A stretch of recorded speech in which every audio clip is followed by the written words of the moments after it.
जय श्री कृष्णा। राधे राधे। जय माता दी। मैं शोभना वैष्णो आपके अपने यूट्यूब चैनल में आप सभी लोगों का स्वागत करती हूँ। आज मैं आपको शीतला सप्तमी के बारे में बताने जा रही हूँ।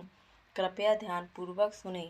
शीतला माता के पूजन के लिए एक दिन पहले का बनाया गया भोजन ही पूजन में लिया जाता है और ठंडा भोजन ही कराया जाता है। कथा।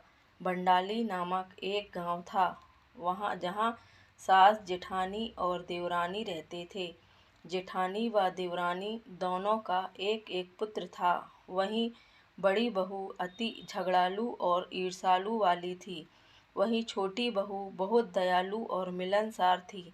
शीतला सप्तमी का दिन आया, तब सास ने छोटी बहू को भोजन बनाने के लिए कहा।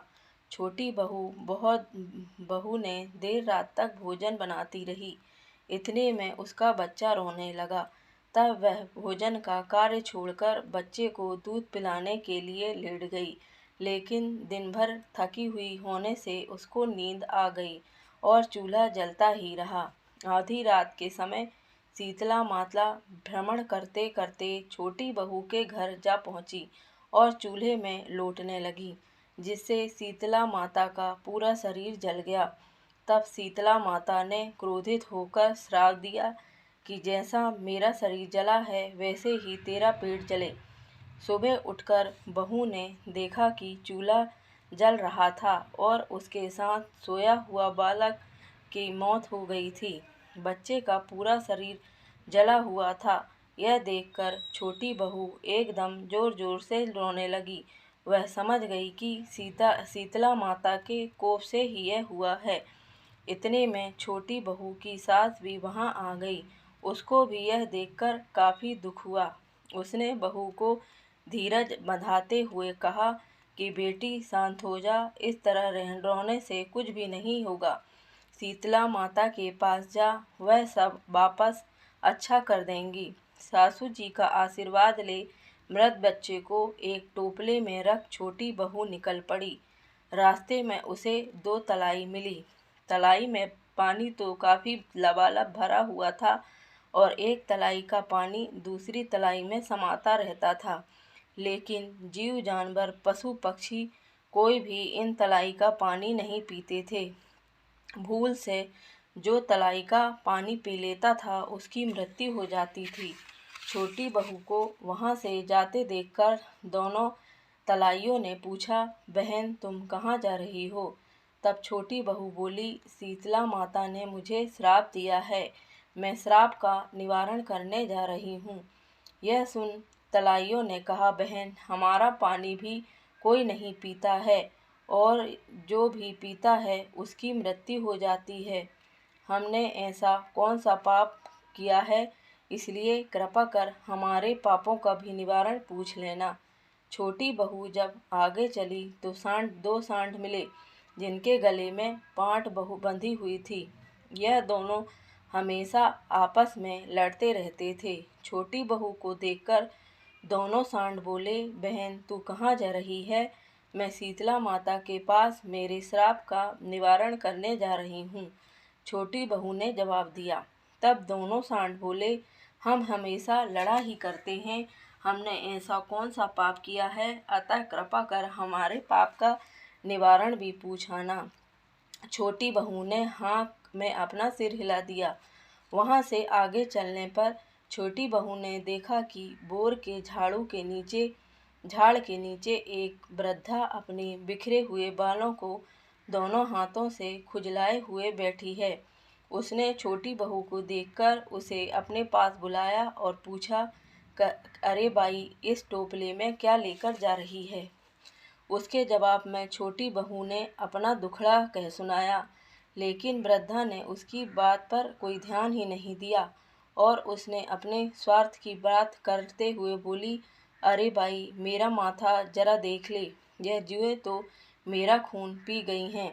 छोटी बहू को शीतला माता के पास जाने की जल्दी थी, फिर भी उसको बुढ़िया पर दया आई और उसने मृत बच्चे को बुढ़िया की गोद में देकर उसकी जुएं निकालने लगी। बुढ़िया के माथे से सारे जुएं निकल जाने पर खुजली मिट गई। बुढ़िया ने छोटी बहू को आशीर्वाद देते हुए कहा कि जैसे मेरे माथे में ठंडक हुई, ऐसा ही तेरा पेट भी ठंडा हो जाए। उसी समय एक चमत्कार हुआ। बुढ़िया की गोद में पड़ा बच्चा सजीवन हो गया। छोटी बहू को आश्चर्य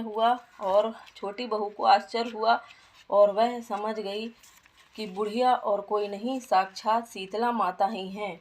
छोटी बहू उनके पैर पर गिरकर क्षमा याचना करने लगी। फिर छोटी बहू ने दोनों तलाइयों के श्राप का निवारण भी पूछा। शीतला माता बोली, बेटी, यह दोनों पूर्व जन्म में सौतन थी और दोनों आपस में लड़ा करती थीं। इन्होंने कभी किसी की भी मदद नहीं की, यहाँ तक कि किसी को छाछ भी देती थीं तो उसमें पानी मिलाकर देती थीं। अब तू तलाइयों का पानी पी लेना तो इनके पापों का नाश होगा और उनका पानी भी मीठा हो जाएगा। इसके बाद छोटी बहू ने दोनों सांडों के श्राप का भी निवारण पूछा। तब शीतला माता ने कहा कि बेटी, यह दोनों पूर्व जन्म में देवरानी जेठानी थी। दोनों आपस में झगड़ाया करती थीं। कोई भी दलना, खांडना, पीसना भी नहीं करने देती थीं।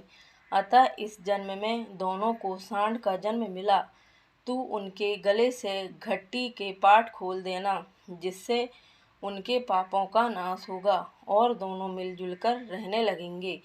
छोटी बहू सबके श्राप का निवारण जानकर खुश होकर अपने बच्चे को लेकर वहां से रवाना हुई।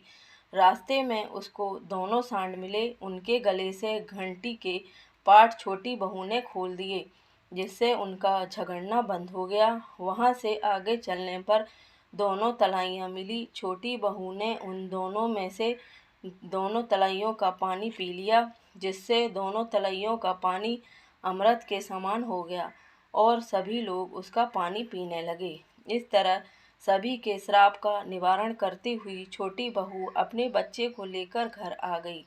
बच्चे को सजीवन देख के उसकी सासू बहुत खुश हुई, लेकिन उसकी जेठानी ने अपना मुंह मोड़ लिया।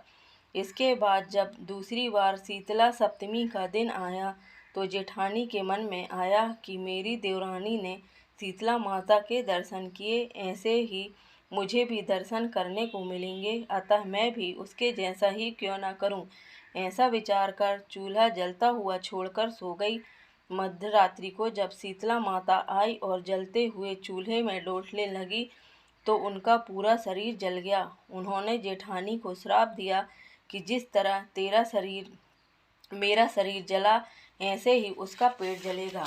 दूसरे दिन जेठानी ने देखा कि उसका लड़का भी मर गया। इससे वह दुखी नहीं हुई बल्कि खुश हुई। उसने भी अपने लड़के को एक टोपले में रखा और शीतला माता को ढूंढने के लिए निकल पड़ी। रास्ते में उसे भी तलैया मिली। उन्होंने पूछा, बहन, तुम कहाँ जा रही हो? तब जेठानी ने गुस्से में होकर कहा, तुमको क्या काम है? देखती नहीं मेरा लड़का मर गया है, मैं शीतला माता के पास सजीवन कराने जा रही हूँ। बहन, हमारा भी एक काम करती जाना। जेठानी ने तुरंत इनकार कर दिया और वहाँ से आगे के लिए चल पड़ी। आगे जाने पर उसको 2 बैल मिले। उन्होंने भी अपना काम करने को कहा तो जेठानी ने इनकार कर दिया और चल दी।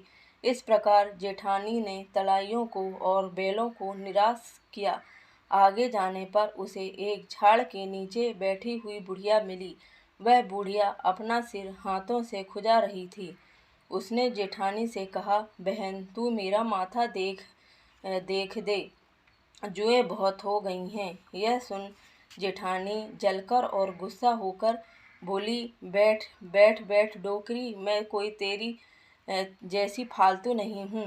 तेरे माथे में से जुएं निकाल दूँ। देखती नहीं मेरा छुरा मर गया है और मैं शीतला माता के पास उसे सजीवन कराने ले जा रही हूँ।